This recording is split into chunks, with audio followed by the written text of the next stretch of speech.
उद्या होणार आहे। ये दोन ठाकरे बंधू एकत्र आल्यामुळे महायुती सावध होताना दिसतीये का? तुम्हाला काही फटका बसणार आहे का? किंवा तुमचं काही गणित बिघडवणार आहे का?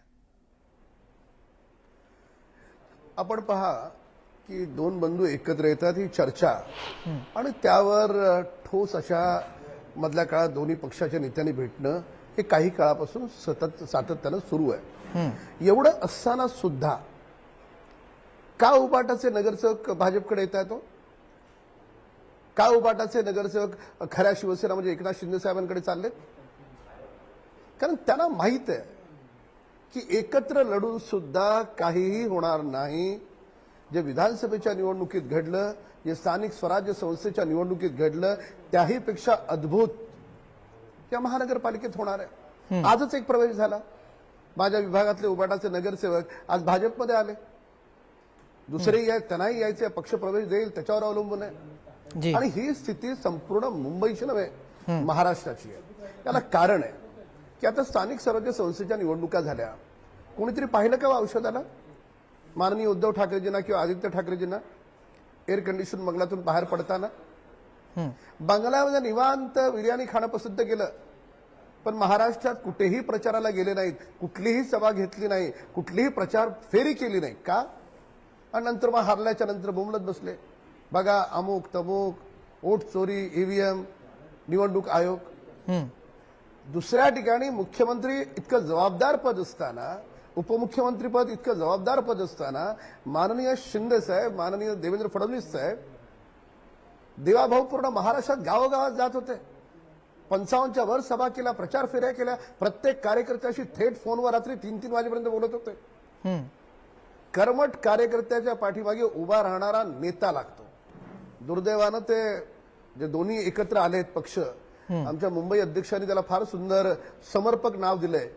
हे दोन पक्षांची युती नाही आहे, ही मामूंची टोळी आहे। तर या मामूंच्या टोळींचे नेते कर्मठ कार्यकर्त्याच्या पाठीमागे किती उभं राहतात त्यांना विचारा जाऊन।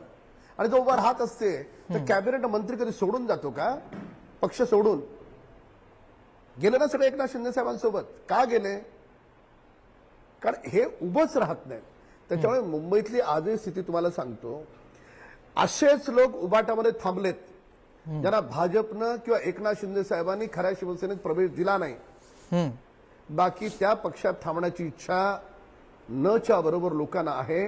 आणि इतर पक्षातले लोक ज्यांना निवडणूक लढायची पण तिकीट देत नाही पक्ष, असे लोक उबाटामधून किंवा ह्या मामूंच्या टोळीतून लढतील। रामकदमजी, मात्र ज्या वेळेला ठाकरे बंधू एकत्र येतात, मग ते कुठल्याही एका सार्वजनिक कार्यक्रमात असो किंवा एखादी राजकीय व्यासपीठ असो, त्यावेळेला त्यांना जनसमर्थन मोठ्या संख्येनं दिसतं आणि मराठी माणूस हा ठाकरेंच्या बाजूने उभा आहे असा प्रतिवाद देखील त्यांना करता येतो।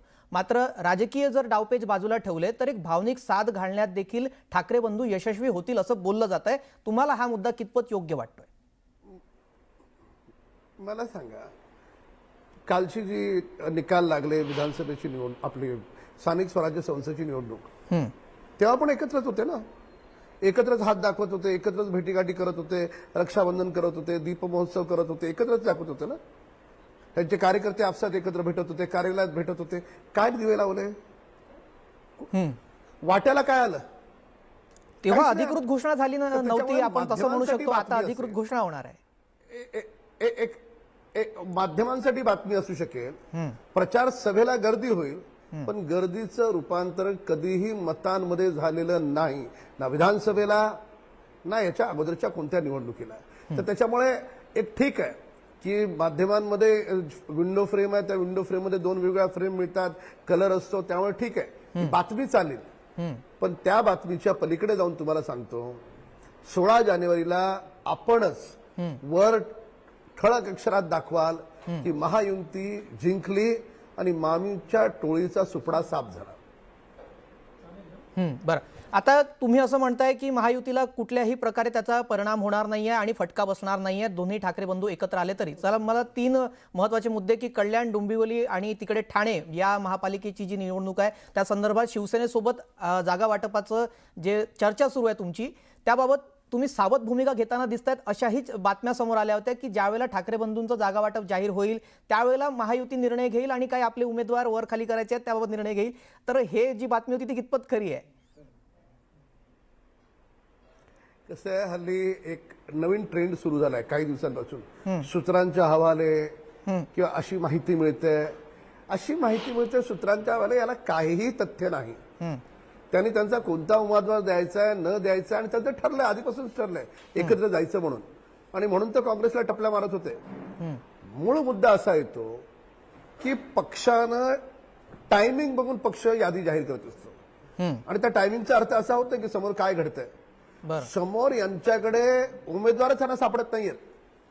पूर्ण महाराष्ट्रामध्ये स्थिती अशी आहे, म्हणजे अगोदरच चांगली होती, आता कालच्या निकालानंतर तर तिथे उभाटा तिकीट द्यायला तयार आहे, मनसे तिकीट द्यायला तयार आहे, पण त्या उमेदवारांची पहिली पसंती भाजप, पहिली पसंती खरी शिवसेना, ज्याचं नेतृत्व शिंदेसाहेब करतायत, एकनाथ शिंदेसाहेब करतायत, ही अशी त्यांची पसंती आहे. तर त्याच्यामुळे इकडून नाकारलं गेलं की मग तिकडे लढतायत ते.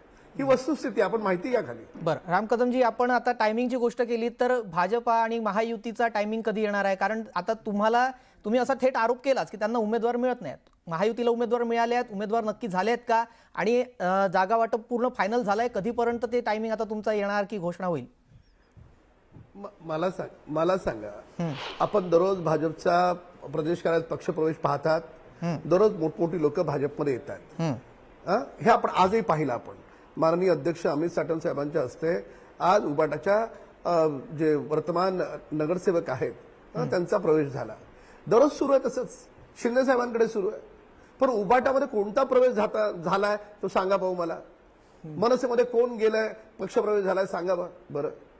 तर त्याच्यामुळे हा एकच मुद्दा समर्पक आहे की अधिकाधिक लोकांना भाजपची आणि शिवसेनेची पसंती आहे. हा पहिला मुद्दा. दुसरा मुद्दा, आमच्यामध्ये कोणताही वाद नाही, आमच्यामध्ये संवाद आहे. आणि कोण किती जागा लढेल यापेक्षा महायुतीचं सरकार पुन्हा एकदा या 29 महानगरपालिकेमध्ये कसं येईल याच्यावर आमचा जोर आहे. तर त्याच्यामुळे जागा वाटप जवळपास 95% पूर्ण झालंय. 5% जागा ज्या असतील तेही माननीय देवेंद्र फडणवीस साहेब आणि माननीय एकनाथ शिंदे साहेब एकत्र बसून तोही सगळा तिढा कंप्लीट संपलेला आहे. कोणत्याही क्षणी महायुतीची, म्हणजे भाजप म्हणून आमची, शिवसेना म्हणून शिंदे साहेबांची उमेदवारांची यादी जाहीर होईल. मतदारांसह माध्यमकर्मी म्हणून आम्हालाही त्याची प्रतीक्षा राहीलच की कधी तुमची अधिकृत उमेदवारांची यादी घोषित होते. तुर्तास धन्यवाद राम कदमजी, आपण न्यूज 18 लोकमत सोबत आपली भूमिका स्पष्ट केली.